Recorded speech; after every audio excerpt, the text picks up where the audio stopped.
Remember when protesters stormed out in front of Supreme Court justices' homes screaming about the Dobbs decision? Remember how the premature leak of the Dobbs decision actually raised the stakes on those protests, including the arrest of a person who was going to kidnap and maybe even assassinate Justice Kavanaugh? Well, they're still there today, this weekend. Here's Mary Margaret Olahan's footage from Daily Signal right outside of Justice Kavanaugh's home. Watch.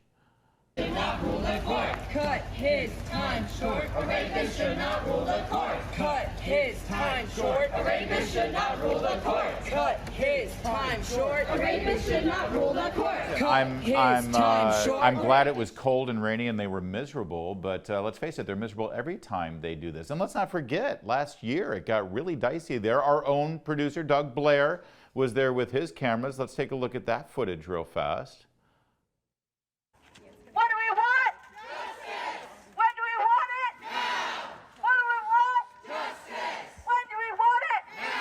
Yeah, and this is all not just to annoy the Supreme Court justices, but let's be clear, this is to disturb the peace of all of the neighbors so they become pariahs in their own neighborhoods. And it continues, and it continues, and it continues. When will it end? Let's talk to those two great cameramen who got all of that footage. Well, they're more than just cameramen. They're reporters, they're journalists, and they're all-around great people. Mary Margaret Olahan, senior reporter at Daily Signal, and our own Doug Blair here in the O'Connor Tonight studios. Guys, thank you for talking about this. This is a real problem. Mary Margaret, let's start with you.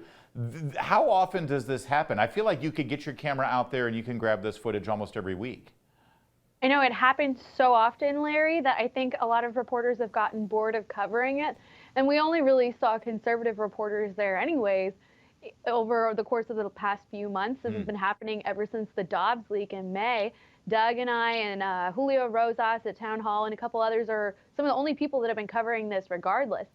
But that being said, this protest that took place on Sunday was on the 50th anniversary of Roe v. Wade. And so they came out specifically for that reason to protest at Kavanaugh's home on the anniversary of Roe. And like you were saying, the reason that they're out there isn't just to make noise.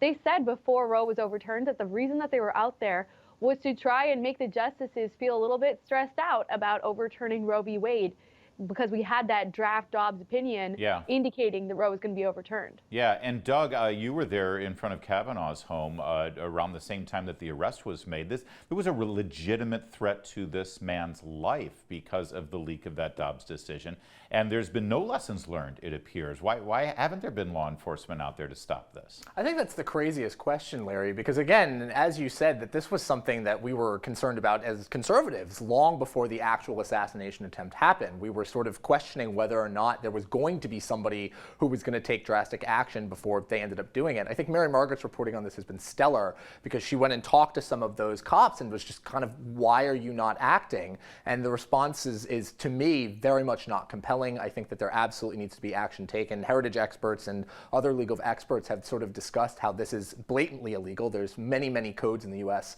Legal system that would be, you could use to arrest these people, and yet action hasn't been taken. And Larry, as you know, I went over to a pro-abortion march on Sunday while Mary Margaret was at the courts or at the justice's home. And again, this type of behavior seems to be encouraged by a lot of the mainstream media outlets who are just unwilling to say this behavior is going to get somebody killed, even though we saw that was what was going to happen. Yeah, it seems kind of, insurrection-y. Mary Margaret, there's another angle to this as well that I think is worth exploring, and that has to do with the Supreme Court basically giving up on trying to find out who was responsible for that leak of the Dobbs decision. You ask anybody, they'll all say this is so unprecedented, it changed the way the Supreme Court operates, and it has put these justices' lives in danger.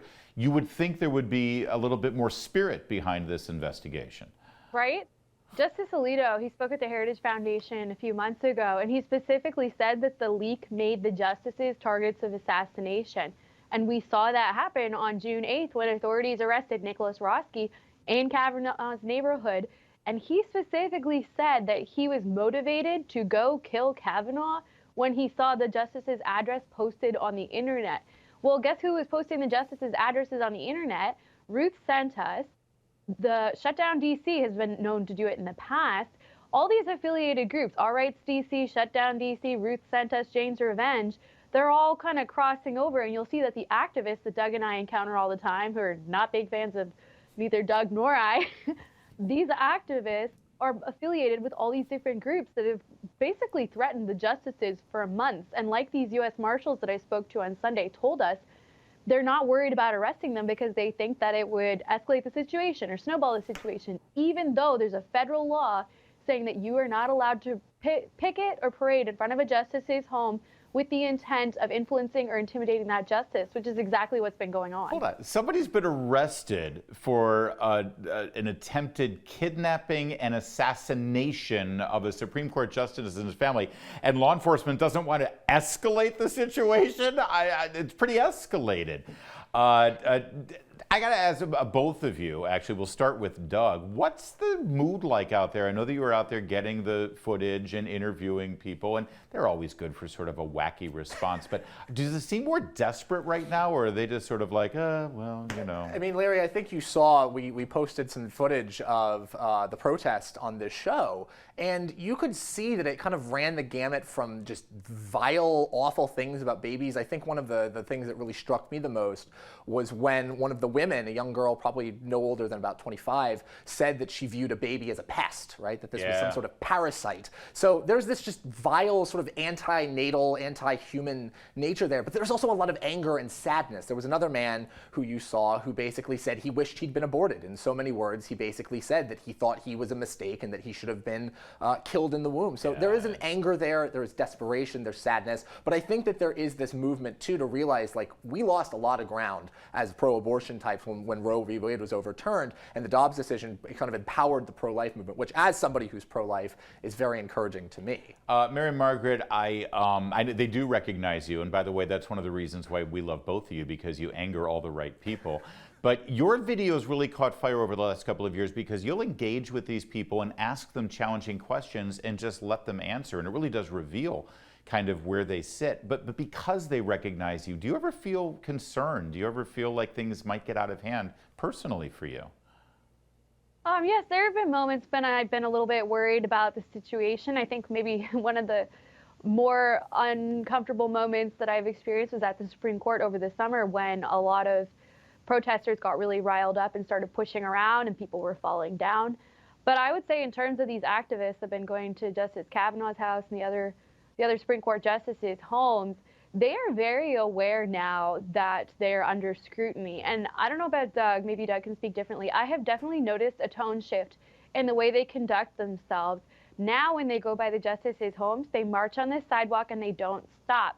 And they do a little loop. And that's different than what we saw over the summer, for example, at Justice Alito's house, when they filled the street and stood there and shouted horrible things all like for maybe 20 to 40 minutes. It's different now. The tone has shifted. I think they're aware they're under scrutiny, and you know, they are probably aware that they are in violation of a federal law. And so should the DOJ choose to enforce that law, they'd be in trouble. That's the key. And Lord knows we've seen Merrick Garland and this Justice Department enforce laws in one direction quite a bit, quite harshly. You'd think they'd do the same to protect the justice system and to protect Supreme Court justices. Both you guys are great. Keep up the great work. They're lucky to have you over there at Daily Signal, Mary Margaret, and I guess we're pretty lucky to have Doug Blair. Keep it here. You're watching Salem News Channel. More to come on O'Connor Tonight.